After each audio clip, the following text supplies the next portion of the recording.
say that this is a massive seismic shift to the way Flesh and Blood will be engaged with, played, designed, what have you, that's probably not an overstatement. I don't know. Is it an overstatement? Let me know in a comment below.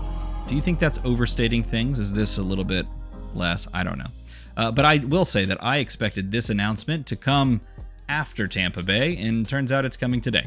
I said in my video yesterday I expected this to be made public after Tampa, and I also said that we would be living in the spiciest of timelines if Art of War does end up meeting its maker, because that would just be crazy. And spoiler alert, looks like that and even more are making their way out of the game, and specifically into the Living Legend format, and that is even being touched in a way as well. So before we talk about those, well, let's just talk about what this announcement is, because this was pinned by James White, and I think it's very well put together and really shows the heart behind it, what these changes are actually going to mean and why they are taking place, besides just people sad that Zen good, right? It could be very easy to reduce this to just like Zen too good, other heroes possibly too good, change. Like that could be the thought process, or it could be like,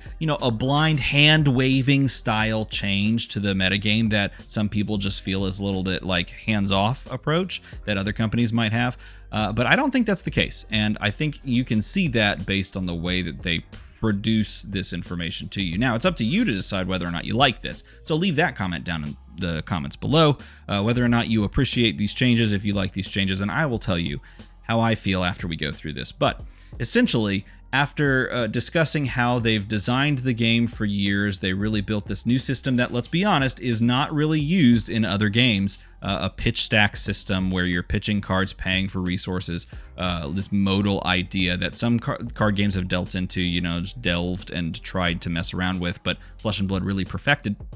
That coupled with the many learnings that they have had from creating and then testing and internally testing, and then watching exceptional TCG minds just break these card game pieces in half, which is not what they say, but perhaps that's the better way to say it, because sometimes they did just break the game in half.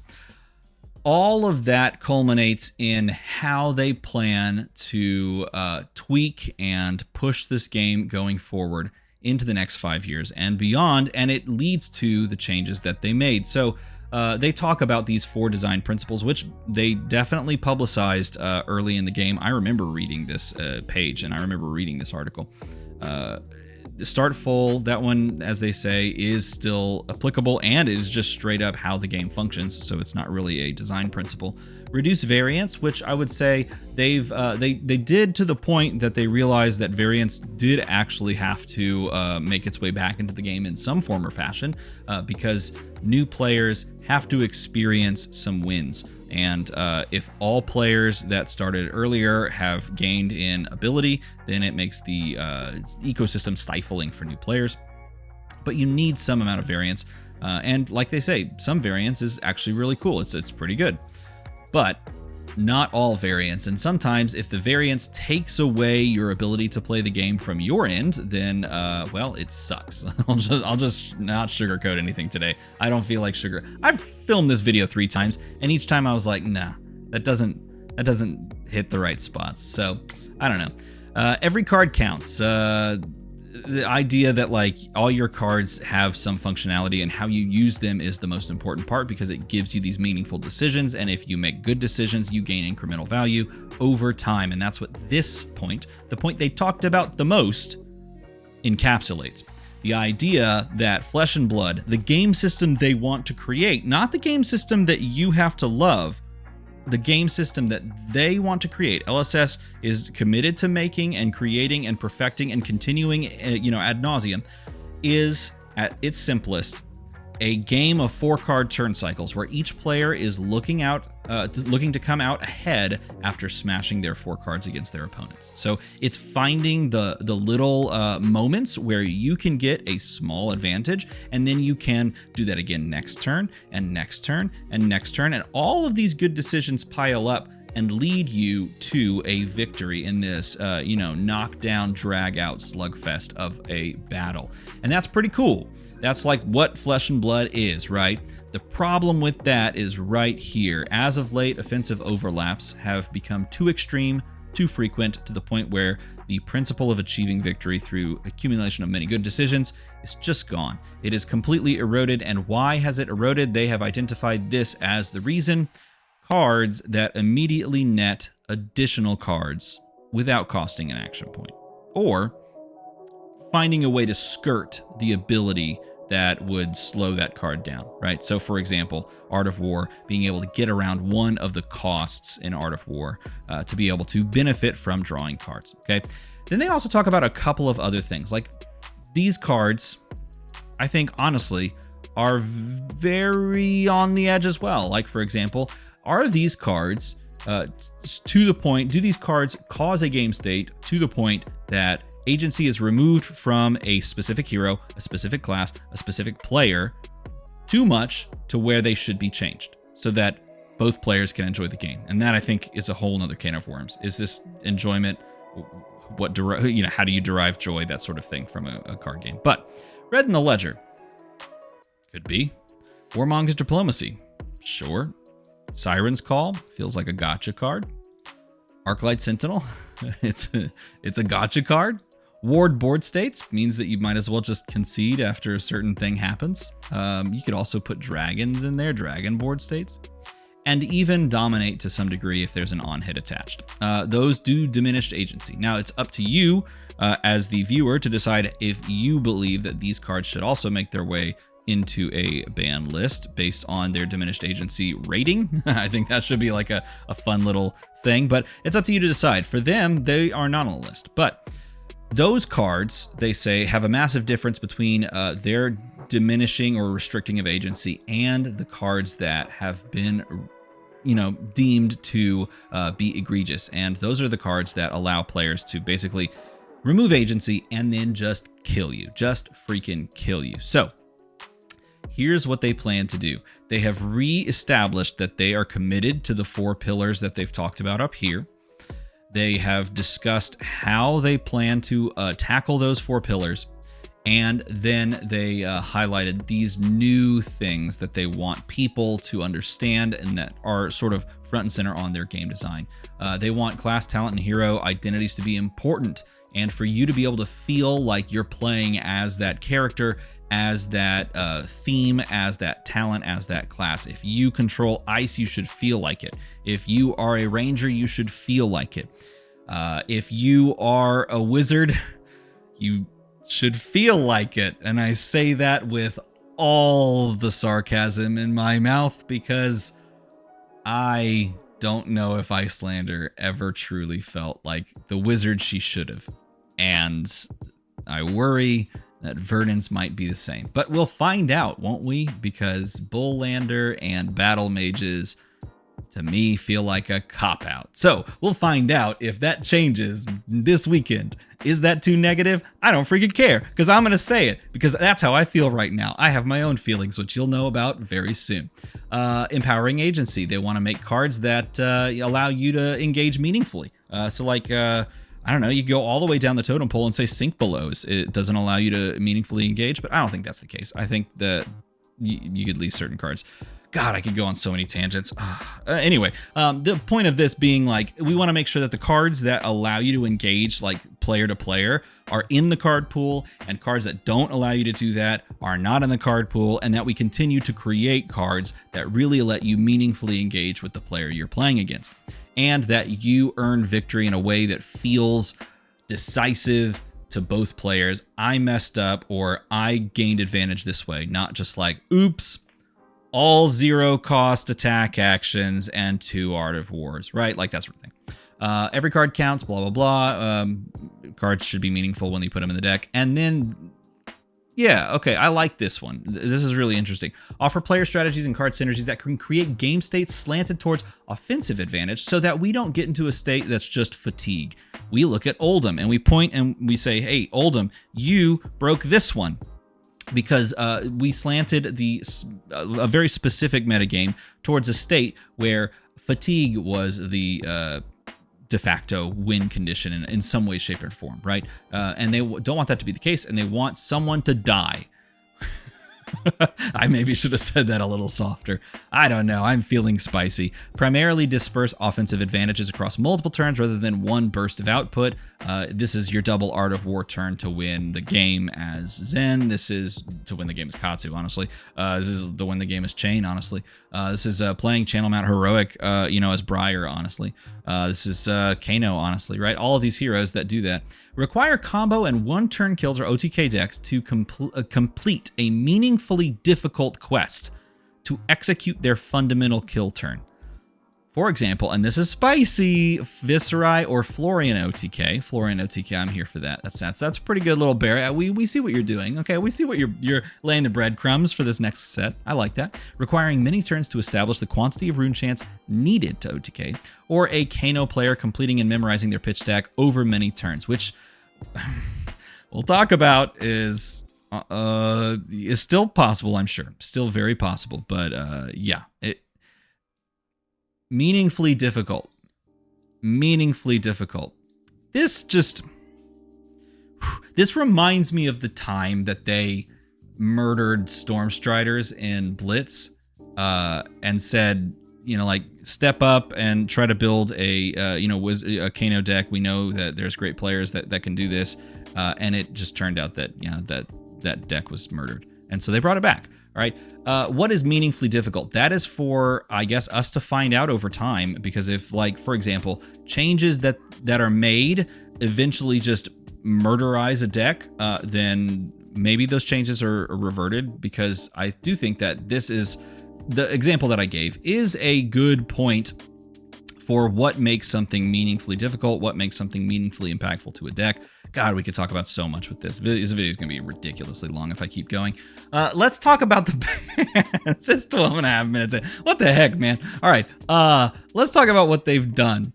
Well, the following cards are banned in Classic, Constructed, and Blitz effective September the 9th. This is the Monday after this weekend, the Monday after the world premiere of Rosetta, and they have removed Art of War from Classic, Constructed, and Blitz. They've removed Bonds of Ancestry. They'd already banned yellows and reds, yellows and blues, I should say, but now Bonds is completely gone. They have removed Cash-In. They have removed Orihan of the Mystic Tenets. They've removed Tome of Aetherwind, Tome of Divinity, Tome of Fyendel, and Tome of Firebrand.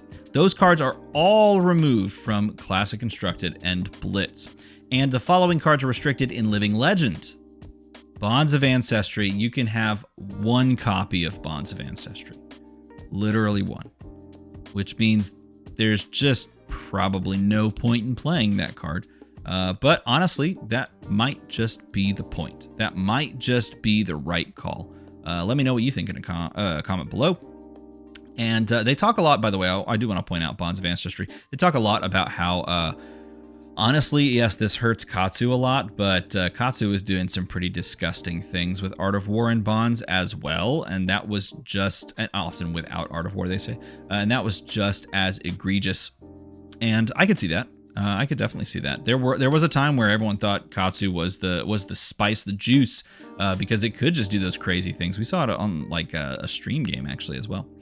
And so, yeah, that's what they've done. They've lowered it to just one. But the biggest one I think people are going to start with is Art of War. It's the reason that they started with it in the article, most likely. Obviously, they put them in alphabetical order, but there's a good reason that this is the front one.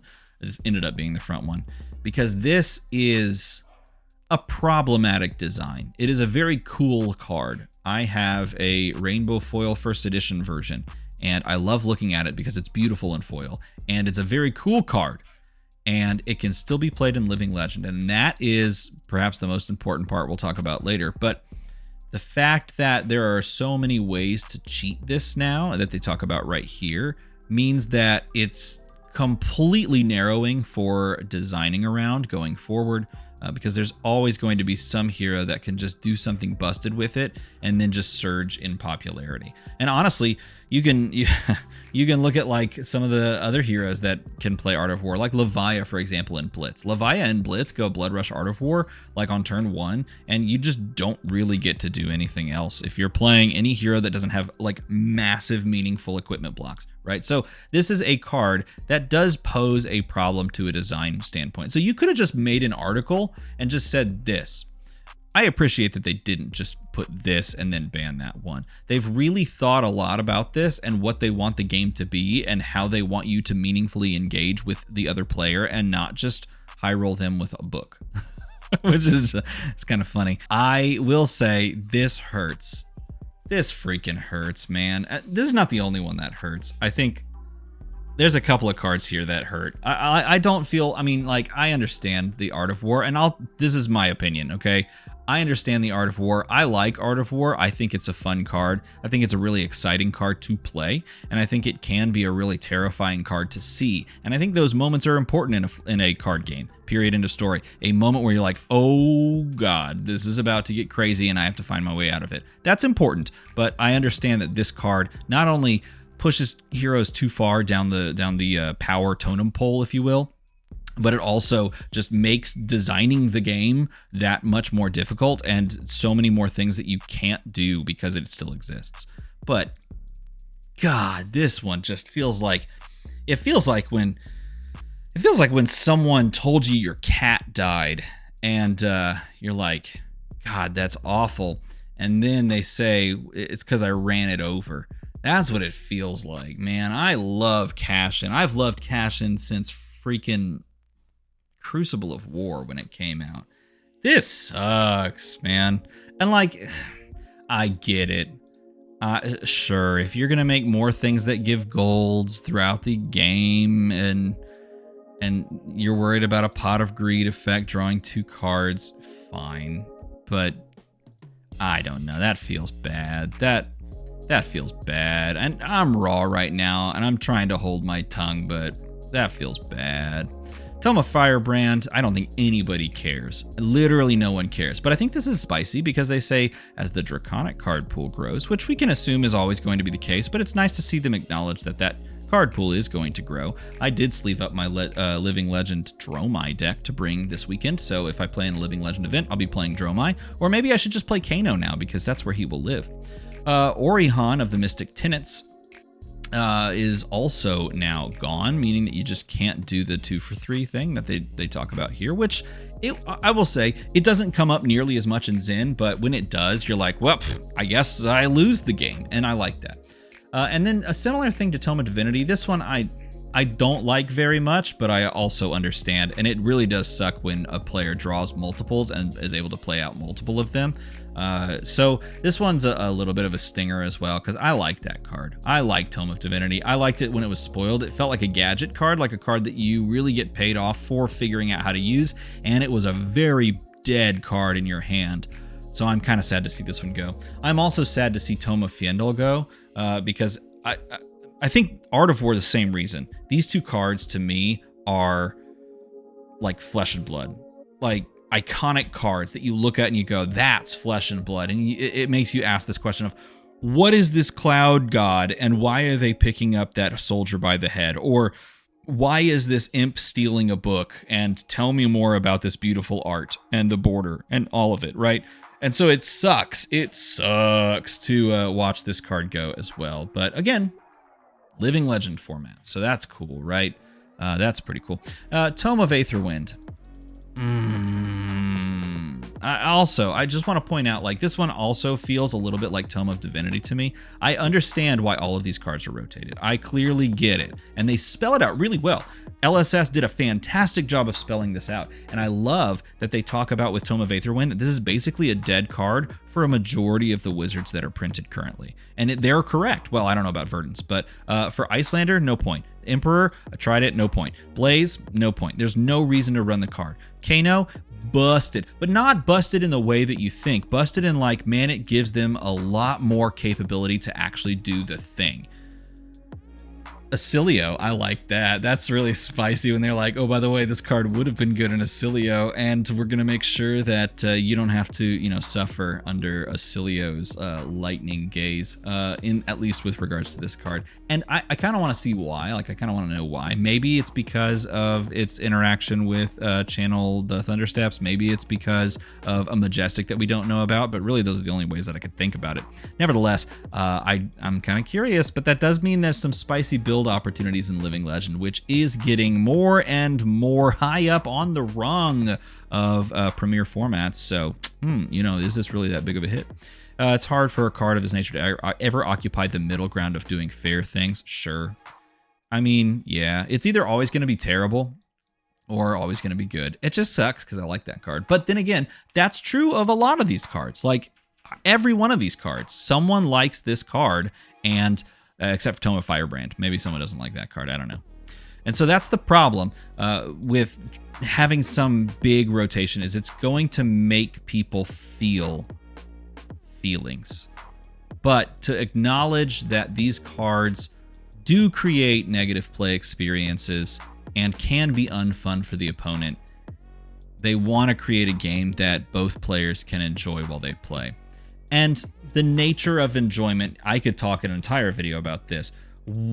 What should you target from a game design perspective from an enjoyment scenario? Like, I enjoy drawing cards.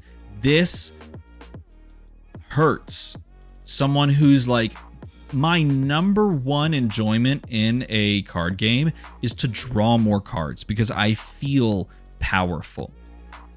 Like, card games are a power fantasy in a lot of ways, and this to me is how I feel powerful. So this almost, and this is never the intention, of course, but to many players that feel the same way, this can feel as though like it's a point of the finger and say, you don't matter, or other stronger words that I wouldn't use on the channel. But that's not necessarily what they're saying. They don't mean that in that implication. But it really does ask the question of, what do you get out of a card game? Like, what do you enjoy in a card game? Do you enjoy being the person that sits on the side of doing the broken things and keeping your opponent from doing that other thing? Is that your enjoyment? Do you derive it in that way? Is that how this game will function? And is that where you want to live? Or do you enjoy, you know, engaging in this back and forth of trying to outthink your opponent, chess-like, right? That could be what you enjoy out of a card game. And if so, is that what this card game, or really any card game, is pursuing? And that's what Flesh and Blood has posed here. They are saying, these are the things we stand for. These are the things we care about. This is how we're designing the game going forward. These are the tweaks that we're making, and this is the reason why, because we want the game to function this way and to play this way. Come along with us for the next 5 years and on, and join the party. And there are some things that definitely hurt about this that I will miss. But you know, the nice thing is that you can play all of these cards except that stupid Bonds of Ancestry. You can play all of these cards in the Living Legend format. And would you know, the Living Legend format is going to also be a featured format in the next Skirmish season, in Skirmish Season 10, which happens later this year. It's also going to be a calling event in December, run by MinMax Games, which you should check out. MinMax Games supports Flesh and Blood like crazy, and I'm actually going to that calling, and it's going to be a fantastic time. So you should plan to go there as well. You can play all these cards there. And here's the thing. The Living Legend format is incredible right now. If you haven't talked about it or seen anything on it, it's incredible right now, and you should engage in it. So there is that as well. Keep that in mind. They also are planning on doing like a sit-down talk about Flesh and Blood and the future of the game here pretty soon. So let me know what you think. I am excited, terrified, and perhaps all of it in between. But I guess the most important part is that at least we're playing Flesh and Blood. Am I right? Like, we could be playing some other game and have this happen, and it wouldn't feel like this. I'll tell you the truth. It would not feel like this. But at the same time, I'm sad to see several of these cards go. And I am excited to see how this changes everything up. If you want a video on how I think this will change the meta, both in Classic, Constructed, and in Blitz, which, by the way, they did mention Blitz is probably going to get a rework in some way, shape, or form, let me know in a comment below, and then make the number go slightly higher. But until then, I am going to go, into a corner somewhere. As always, thanks for watching.